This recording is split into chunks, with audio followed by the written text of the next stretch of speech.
Let's get into how a bespoke dress form is made. We start by importing the scan and getting rid of any excess data.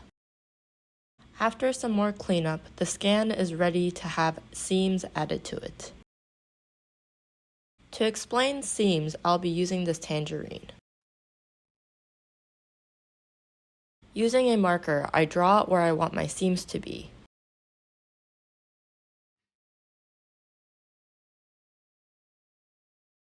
Then I use a knife to score along the lines that I've drawn.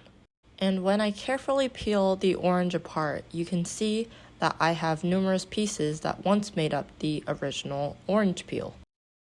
In the same manner, the software unwraps the dress form to result in a pattern. Labels are then added.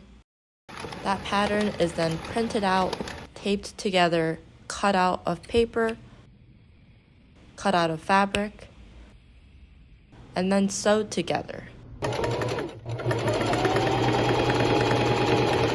And with that, now you have a fully custom dress form ready for use.